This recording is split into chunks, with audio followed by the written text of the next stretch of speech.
వచ్చేసి లక్నో సెషన్ చూసుకుందాం. లక్నో సెషన్ ఒక ఇంపార్టెంట్, ఎందుకంటే ఇక్కడ ఇద్దరు కలుస్తారు. లక్నో సెషన్ 1916లో జరిగింది. Readmission of extremist to Congress, ఎక్స్ట్రీమిస్టులు మళ్ళీ కాంగ్రెస్కి వచ్చారు.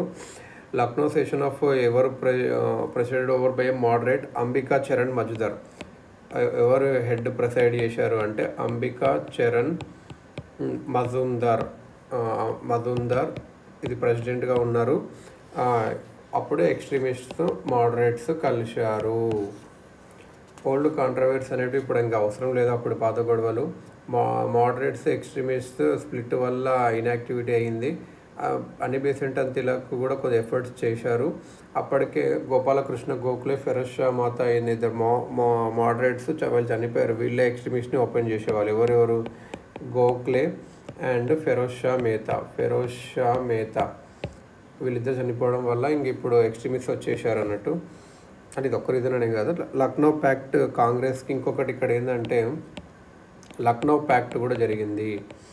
ఎవరికి? కాంగ్రెస్కి, ముస్లిం లీగ్కి.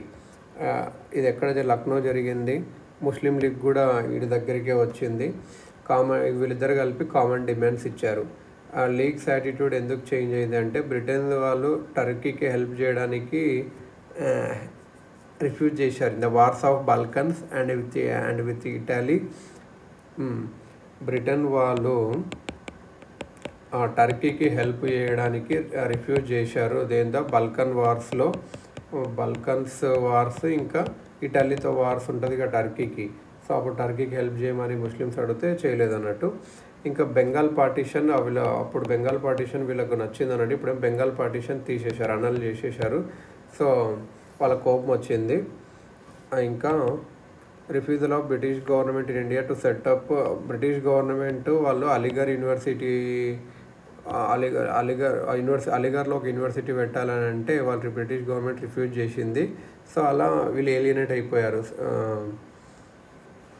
Powers to affiliate colleges to set up A university at Aligarh with powers to affiliate colleges పెట్టమంటే పెట్టలేదు అలీగర్ కాలేజ్ కూడా. ఇంకా యంగర్ లీగ్ మెంబర్స్ అనేవాళ్ళు కొద్ది బోల్డర్ నేషనలిస్ట్ పాలిటిక్స్కు ఇంట్రెస్ట్ ఉంటుండే. Limited political output of Aligarh school నుంచి బయటికి వచ్చారు. The Calcutta session of Muslim league, Calcutta వాళ్ళ ముస్లిం లీగులు కూడా ఒక సెషన్ పెట్టుకున్నారు. కలకత్తా సెషన్స్ 1912లో. League to work with other గ్రూప్స్తో మనం పనిచేయాలి ఇండియాకి తగ్గట్టు అని చెప్పి అన్నారు. So provided it did not come conflict, basic objective protect, ముస్లిమ్స్ని ప్రొటెక్ట్ చేయాలి, కాకపోతే అందరితో పనిచేయాలి అట్లా అని పెట్టుకున్నారు. సెల్ఫ్ గవర్నమెంట్ ఉండాలి మనకు కూడా, కాంగ్రెస్ వాళ్ళు ఏదైతే డిమాండ్ చేస్తుంటారో అట్లా. యంగర్ ముస్లిమ్స్ అనేవాళ్ళు ఆ గవర్నమెంట్ ఊకే మనం రిప్రెస్ చేస్తుంది ఫస్ట్ వరల్డ్ వార్లో, అది కోపం వచ్చింది వాళ్ళకు. Maulana Azad Al Hilal and Mohammad Ali's Comrade faced separation while the leaders such as Ali brothers, Maulana Azad and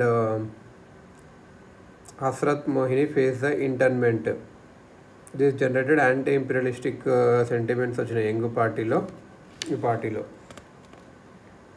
government కొన్ని రిప్రెషన్ చేస్తుంది, మన అల్ హిలాల్ని, మౌలానా ఆజాద్ది, మహమ్మద్ అలీస్ కామ్రేడ్ దాన్ని ఇలా చేస్తుంటే ఇప్పుడు ప్యాక్ చేసుకున్నారు. జాయింట్ డిమాండ్స్ ఏంటంటే గవర్నమెంట్ అనేది సెల్ఫ్ గవర్నమెంట్ ఇస్తుంది, తొందర ఇవ్వాలని డిక్లేర్ చేయాలి. Representative assemblies at the central as well as provincial should be further ఇంకా పెంచాలి దాన్ని. ఎలక్టెడ్ మెజారిటీతోన పవర్స్ ఇవ్వాలి. 5 years ఉండాలి టర్మ్. శాలరీస్ ఆఫ్ సెక్రటరీ మీ బ్రిటిష్ ట్రెజరీ నుంచి ఇచ్చుకోండి అని చెప్పారు. Of the numbers of viceroy's and provisional governors executive council Indians ఉండాలి. ఇంకా లక్నో ప్యాక్ట్ డిమాండ్స్ అనేటివి significantly expanded version of Morley Minto రిఫార్మ్స్ని పెంచినట్టు ఇక్కడ ఇస్తుంది. ఇది ల్యాండ్ మార్క్ ఎవరెవరైతే 2 nation థియరీ ఇక్కడనే బీజం పడినట్టు అనిపిస్తుంది. Government decided to placate the nationalist by declaring it intention to grant self government Indians in times to come. Montagu's Chelmsford August 19 మేము ఇస్తబోతున్నాము అట్లా అని చెప్పారు అన్నట్టు.